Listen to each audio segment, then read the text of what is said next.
सावधान, बहुत सावधान। अब बच्चे नहीं हो आप लोगों को हित अहित का ज्ञान होना चाहिए।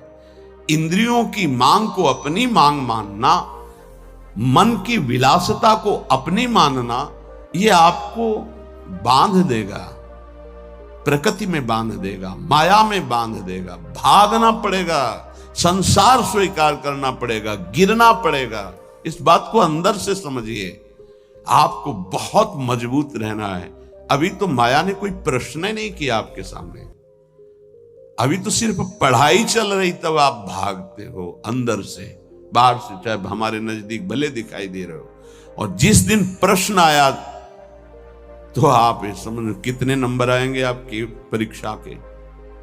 पहले ही आप मांग कर रहे हो जगत की, तो जब प्रश्न आएगा कि एक तरफ जगत का आकर्षण, एक तरफ प्रभु का आकर्षण, तो आप उत्तर क्या दे पाओगे? क्योंकि पहले ही जगत का आकर्षण है, इसी को तो मिटाना है।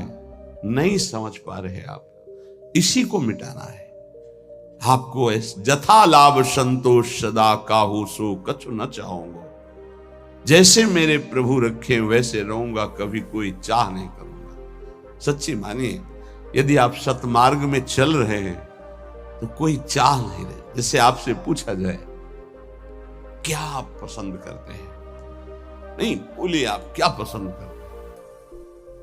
किशोरी जी का नाम दे दीजिए, इसमें रति हो जाए। नहीं वैसे क्या पसंद करते हैं? किशोरी जी का धाम, दिव्य वृंदावन मेरे नेत्रों में झलकने लगे, दे दीजिए आप। इनकी शिवा आपकी हृदय की मांग आपको फंसा देगी। इस शब्दों को पकड़ लीजिए। सत्संग के शब्दों को आप नहीं पकड़ते। आपका मन जब विपरीत चिंतन करता है तो आप कीर्तन कीजिए, वाणी जी का उच्च स्वर से गायन कीजिए। एक बार जीत गए तो 1000 बार इसको पटक दोगे मन को, एक बार हार गए तो 1000 बार पटकी लगाएगा आपको। आप समझो, आप किसी विशेष कृपा से आप चल रहे हैं। अगर इस विशेष कृपा की अवहेलना करेंगे तो आपका परमार्थ रुक जाएगा। पूज्यपाद श्री उड़िया बाबा जी महाराज से स्वामी अखंडानंद जी महाराज प्रश्न करते हैं, बाबा यदि कोई हमारे गुरु और इष्ट की निंदा कर रहा है तो हमारा क्या कर्तव्य बनता है? यदि कोई हमारे गुरुदेव की इष्ट की निंदा करता है तो हमारा उस समय क्या कर्तव्य बनता है? उत्तर, उस उपासक को चाहिए कि उसके सामने जो इष्ट की निंदा या गुरुदेव की कर रहा है वहां से तत्काल हट जाना चाहिए। कभी भी दोबारा उसके पास नहीं बैठना चाहिए। नीति कहती है कि सहन नहीं करना चाहिए, लेकिन प्रीति कहती है कि उठ के चल देना चाहिए, लड़ाई झगड़ा नहीं करना चाहिए। बहुत ये व्यवहार की बहुत काम की बात है। प्रायः ऐसा संयोग मिलता है कि हमारे इष्ट और गुरुदेव की अवहेलना करने वाले हमारे रिश्तेदार, नातेदार, संबंधी ही होते हैं, माता या पिता या ऐसे। क्यों होते हैं? क्योंकि जब उनका कोई संबंधी भगवत मार्ग में चलता है तो फिर उनकी भावनाओं के विरुद्ध हो जाता है। अगर वो उनकी भावनाओं का ही केवल पोषण करने लगेगा तो इष्ट गुरु से विरुद्ध हो जाएगा, पक्का, आगे चल के देख लेना।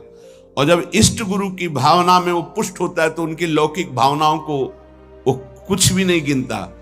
अब उनको लगता है कि ये जो हमारा पुत्र है या पुत्री है या पत्नी है या परिवार का सदस्य है, कितना हमें प्यार करता था, ये जब से गुरु जी से मिला, जब से उपासना में आया, तब से ऐसा हुआ। तो उसकी गुरु के प्रति, इष्ट के प्रति भी निष्ठा नहीं रहती, भक्ति नहीं रहती, और उसी के अंदर से माया निंदा करवाने लगती है बहुत प्रियजनों के द्वारा। अब वहां क्या हमारा कर्तव्य है? हमको पास नहीं बैठना, हमको उनका विरोध नहीं करना। बाबा कहते हैं नीति तो आदेश करती है सहन ना करने की बात।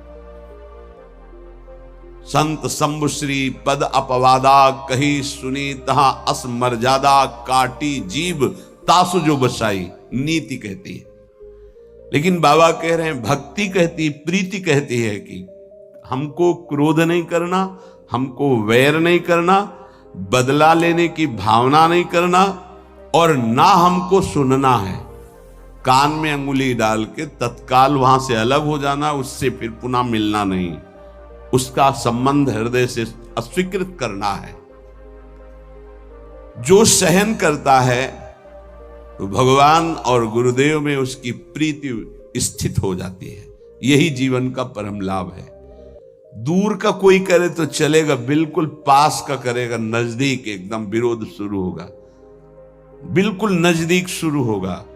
आपको बचाना है अपने आप को और उसका भी मंगल मनाना है। भगवान से प्रार्थना करनी है कि इसकी बुद्धि शुद्ध हो जाए और अपने को उसके आकर्षण, संबंध, वचन तीनों से दूर हटाना है। क्योंकि भगवान की स्मृति स्वयं श्री भगवान है। अगर आप इष्ट और गुरु की निंदा सुनेंगे, करना तो बहुत दूर की बात, तो आपकी भगवत स्मृति गायब हो जाएगी, स्मृति चली जाएगी। स्मृति गई तो कुछ नहीं रह गया। यहां तक कि उपासक को भगवान से भी बढ़कर भगवान की स्मृति पर भाव रखना चाहिए। यस्य स्मरण मात्रेण जन्म संसार बंधनात्, जिनका स्मरण मात्र संसार में जन्म मरण के चक्र से मुक्त कर देता है, उन प्रभु की स्मृति को प्रभु से भी बढ़कर के मानना है। कोई कहे प्रभु से बढ़कर कैसे हो सकता है? तो प्रभु तो हमारे हृदय में है, लेकिन उनकी स्मृति नहीं है, तो नाना प्रकार के विकारों में हम बंधे बह गए। और जिस दिन से गुरु कृपा से भगवत स्मृति जागृत हुई, तो हमें सुख मिला, शांति मिली, विश्राम मिला। दुख प्रभु नहीं दूर किए, प्रभु तो सबके हृदय में बैठे हैं। प्रभु की स्मृति, भजन ने दुख दूर किया।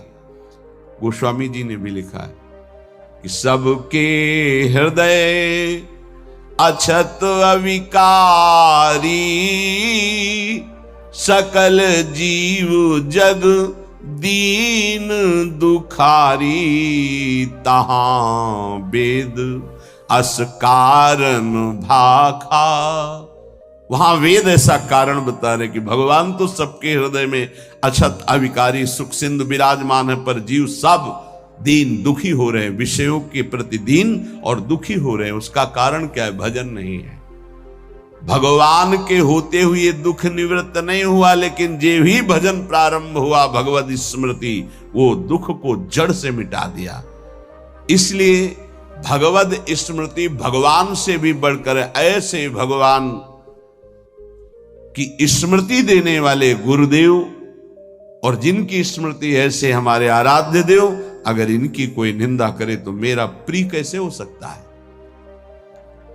माया जहां आप एकाग्रता करके प्रभु में लगने की कोशिश करेंगे तो विविध रूपों में आकर आपको आकर्षित करेगी।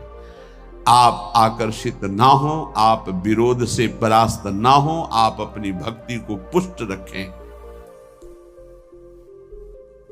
जो जीव मेरा और तेरा, मैं और मोर, इसी को महत्व दे रहा है, वो भगवान से प्यार नहीं कर सकता।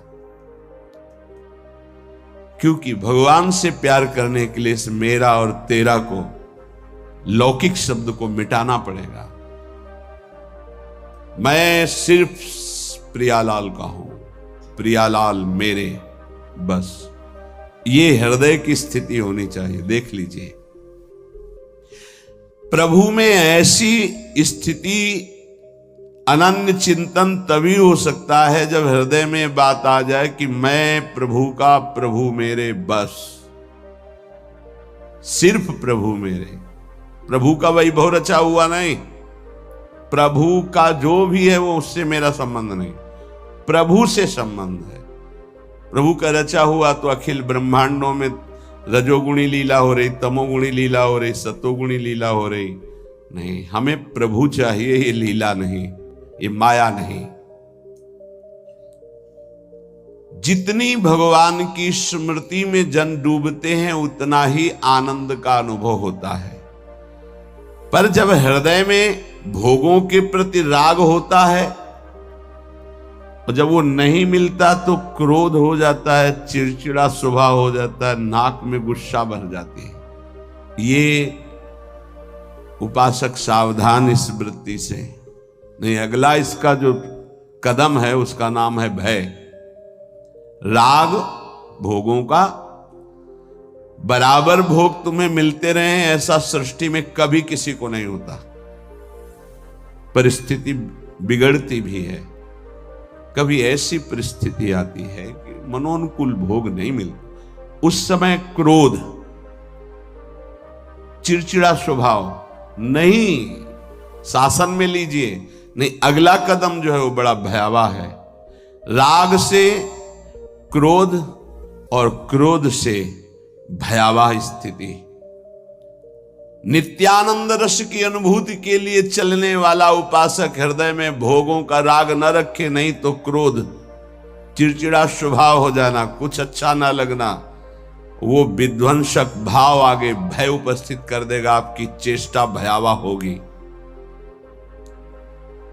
भक्ति में मुख्य बात है भक्त कभी भी महापुरुषों के वचनों की अवहेलना न करे, अपराध न करे, इसका पूरा ध्यान रखे, नहीं तो बुद्धि भ्रष्ट हो जाएगी। ये मैं गूढ़ बात कहता हूं। जिन उपासक के अंदर भोगों का राग है, क्रोध है, भयावह कल्पनाएं हैं, वो आज्ञा का उल्लंघन करते हैं। अगर आज्ञा पर चलोगे तो कभी माया आपको परास्त नहीं कर पाएगी। साधन भक्ति, जब सिद्धा भक्ति में फिर निश्चिंतता आती है, निर्भयता आती है, निशोक आता है। साधन भक्ति में साधक को बहुत सावधान रहना है। ये 6 बातें साधन भक्ति में होंगी तभी सिद्ध स्वरूप जागृत हो जाएगा। पूज्य पादुड़िया बाबा जी, चिदानंद समुद्र भगवान की निश्चित प्राप्ति हो जाएगी, सिद्ध पुरुष हो जाएगा यदि ये 6 बातें रही। पहले, भारी से भारी आपके प्रति कोई अपराध कर दे तो उसे क्षमा करने की आपके अंदर वृत्ति होनी चाहिए। क्रोध करके उसको मानसिक संकल्प करके दंड देना, या शारीरिक दंड देना, या समुदाय से दंड दिलाना, किसी भी प्रकार का ऐसा भाव नहीं होना चाहिए। जैसे आप भजन करते हैं, आपके मन में संकल्प बना कि तुमने हमारा अपमान किया है, तुम्हें भगवान देख लेंगे, भोगोगे, तो यदि भजन बल है तो लागू हो जाएगा उस पर और वो कष्ट भोगेगा पक्का। लेकिन वो तो कष्ट भोगेगा शारीरिक, पर आप खाली हो गए और अब भजन की वो वृत्ति आएगी नहीं, क्योंकि आप सिद्धांत से गिर गए। या आप शारीरिक बलवान हैं, आपने उसको पीट दिया तो आपका भजन बल क्षीण हो जाएगा, आपका मार्ग अवरुद्ध हो जाएगा। या आपके बहुत अनुयायी हैं, उनसे पिटवा दिया। किसी भी तरह से दंड दिलवाना भक्ति को खो देना है, ये बात अच्छे से समझ लीजिए। तो पहला है क्षमा। किसी भी कारण से एक भारी से भारी अपराधी को भी क्रोध करके दंड देने की भावना ना होना। दूसरा है, कभी भी किसी भी वस्तु, व्यक्ति, स्थान पर महत्व रखकर अपने प्रभु को भूल जाना, ये बहुत सावधानी की जरूरत। तभी आप सिद्ध होंगे, परिपक्व अवस्था तभी आएगी। अव्यर्थ कालत्वम, समय व्यर्थ नष्ट कर देना। कब नष्ट होता है समय व्यर्थ? अनुकूल भोग मिल गया, उसमें राजी हो गए, भूल गए भगवान को। अनुकूल व्यक्ति मिल गया, उससे बात करना है, बहुत दिनों बाद मिले, बातचीत, हंसी मजाक, और कैसे हो, भूल गए भगवान को। वस्तु, व्यक्ति, स्थान, पदार्थ, पद, चाहा हुआ कुछ भी मिले, उसके मिलने में यदि आपका भजन छूट गया तो आपकी भक्ति बाधित हो जाएगी। ये सावधानी कहां है, किस साधक में? कोई बिरला ये ध्यान रखता है कि हमारे सामने अनुकूल वस्तु, व्यक्ति, पदार्थ, घटना, पद, ये अगर कोई भी आवे तो भी हमें अपने प्रभु का स्मरण नहीं छोड़ना, समय 1 मिनट व्यर्थ नहीं होने देना, सिद्ध बनने के लिए, भगवदाकार वृत्ति के लिए, भगवत साक्षात्कार के लिए। तीसरा, जिन भोगों को निषेध किया गया है तुम्हारे आसपास सब हो, सुविधा हो भोगने की, तो भी तुम्हारे हृदय में भोग लालसा ना हो। अगर हो भी जाए तो भोगना नहीं। आवश्यकता से अधिक धर्म अनुकूल भोग भी ना भोगे, फिर धर्म के प्रतिकूल तो बात जाने दो, जितनी आवश्यकता है। ये बहुत सूक्ष्म विषय है। जैसे भोजन में मीठा बहुत प्रिय होता है, किसी को नमकीन बहुत प्रिय होता है, जहां अनुकूल भोजन आया, अधिक मात्रा में लिया, उस दिन नोट करना, भजन नहीं होगा। वो भजन जो स्वाभाविक होता था रोटी दाल में, वो नहीं होगा, आप देखना। तो कितनी दुश्मन है वो वस्तु जो हमें प्रभु के स्मरण में शिथिलता दे दे। रुचि नहीं रह गई भजन की, फिर बातें होती बैठ करके प्रपंच की बातें, और या फिर बहुत खूब सोना, सो रहा है, सारी शक्ति पचने में लग जाती है। जब उदर में जरूरत है 500 ग्राम 400 ग्राम भोजन की, और आपने दबा करके उसमें 1.25 किलो भर दिया, अब इसके बाद पानी गया, अब वो सारी आपकी जीवनी शक्ति उसी में लग गई पचाने में, तो भजन के लिए आपके पास सामर्थ्य कहां रह गई। बार बार जमवाई लो, बार बार टहलो, बार बार लेटो, क्योंकि वो पच जाए ना, और वो कि बर्बाद ना हो। तुम ही हो भारत में सार्थक करने वाले, और तो जीव है ही नहीं भाई, और भी तो पशु पक्षी। तुम अपनी केवल तुम उतना ही सेवन कीजिए, वो कोई और पालेगा, पशु पक्षी पालेंगे, कुछ चीज बर्बाद नहीं। आप छोड़ दीजिए, उसमें चींटियां लग जाएंगी, वो चींटी पालेंगी, बहुत से कीट पतंगे वो पालेंगे। आप ऐसा ना सोचे कि बर्बाद हो। तो उपासक को पदार्थ, वस्तु और व्यक्ति, हमें किसी व्यक्ति से इतना प्रेम नहीं कर लेना कि वो उसके मिलने पर प्रभु का विस्मरण हो जाए। ये बहुत सूक्ष्म बातें महापुरुषों के द्वारा शोध कर कही गई हैं। चौथा, सम्मान सबको बहुत प्रिय है, बहुत प्रिय है। सम्मान किसको अच्छा नहीं लगता? पशु पक्षी को भी अच्छा लगता है सम्मान। पुचकार कर, दुलार करो, प्यार करो, सम्मान दो। जो भगवत मार्ग में सिद्धावस्था को प्राप्त होना चाहता है, सम्मान को जहर की तरह देखे और नीच पुरुषों द्वारा किए हुए अपमान को अमृत के समान पान करके निराभिमानी बन जाए। चौथी बात है, देखो परमार्थ को तो समझना ही पड़ेगा। ये बहुत जहरीली बात है। सिद्धावस्था ऐसे प्राप्त नहीं हुई। पहला, तुम्हारा कोई किसी भी तरह से अपराध करे, तुम्हें क्षमा करना है। ना मानसिक, न शारीरिक, न वाचिक, न व्यवहारिक, किसी भी तरह का उसको दंड देने का विधान, यद्यपि सामर्थ्य है फिर भी नहीं। पहला। दूसरा, कभी भी किसी भी वस्तु, व्यक्ति, स्थान के आकर्षण में प्रभु को नहीं भूलना। यह तुम्हारे ऊपर शर्त है। तुम्हारे सामने कोई व्यक्ति आए, वस्तु आए, पदार्थ आवे, घटना आवे, प्रभु को नहीं भूलना। अंदर राधा राधा राधा, किशोरी जी से बढ़कर प्रिय कौन हो गया, जिससे अगर प्रभु को भूल जाते हैं तो वो बड़ा हो गया, प्रभु छोटे हो गए। वो पदार्थ बड़ा हो गया, वो संपत्ति बड़ी हो गई, वो व्यक्ति बड़ा हो गया, वो घटना बड़ी हो गई जिसने प्रभु को भुलवा दिया। नहीं।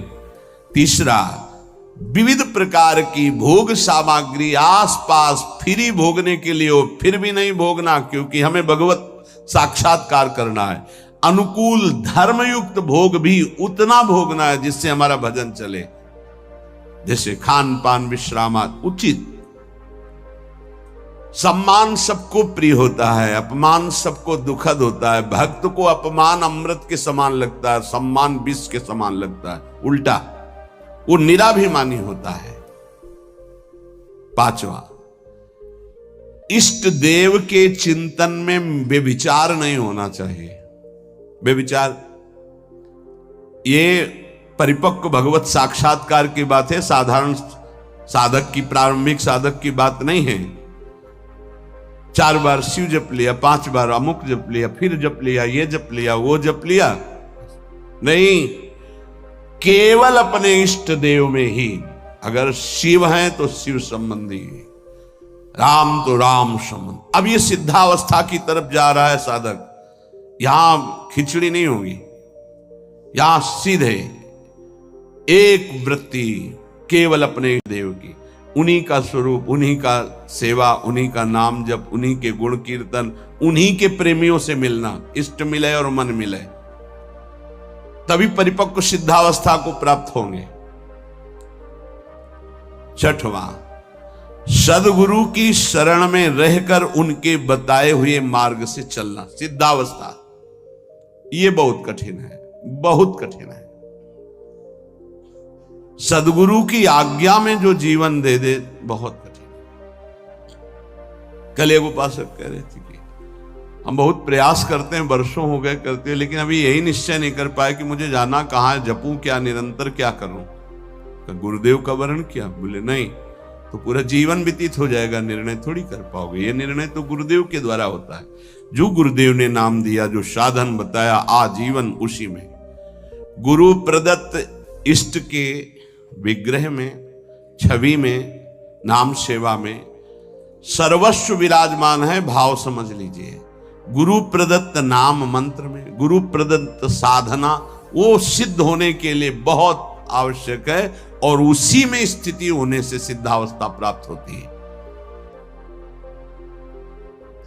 बहुत ये सूक्ष्म विषय सब नहीं समझ पाएंगे।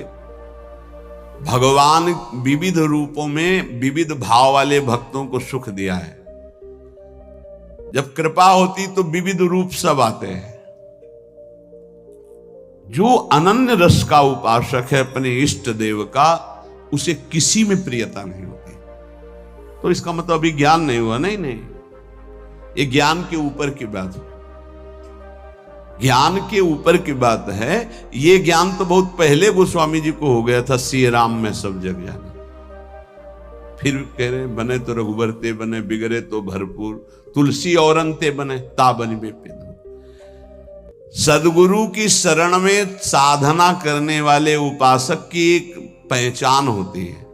गुरु प्रदत्त इष्ट नाम उपासना किसी और कुछ अच्छे नहीं लगेगा, कोई सिद्धांत वर्णन उसके पकड़ में नहीं आएगा, उसको सब माया नजर आएगी। कोई भी भगवान रूप रख करके आवे, उसको प्रियता नहीं होगी। उसको प्रियता उसी में होगी जो गुरुदेव भगवान ने इष्ट दिए हैं। ये खास बात उस गुरु प्रदत्त साधन करने वाले महामहिम साधक में होती, ये सब में नहीं होती।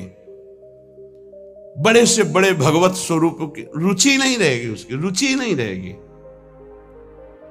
अपने इष्ट का नाम, इस पे उसके प्राण न्यौछावर होते हैं। यही परिपक्व अवस्था में जाएगा उपासक। प्रभु के विविध रूप हैं, विविध छवियां हैं, विविध उनकी शोभा, विविध नाम। ये तब होता प्रारंभ में, विविधता में। लेकिन जब परिपक्व अवस्था की तरफ, तो गुरु प्रदत्त साधन और साध्य पर दृढ़ निश्चय, अपना कोई भाव। आजकल गुरु बनाने के लिए जब आते हैं तो पूरा रजिस्टर भरा होता है, कोरा कागज बनकर गुरु जी के पास जाया जाता है। अब लिखो इस पे, जो लिख दोगे आजीवन इसी पे लिखा रहेगा। लेकिन यहां इतना लिखने का अवसर ही नहीं, शिष्य बन रहे और पूरा रजिस्टर भरा हुआ है। हम तो ये करते हैं, हम तो ये करते हैं, हम वही ऐसे, हमारा ये सिद्धांत, हमारे ना कोई आग्रह ना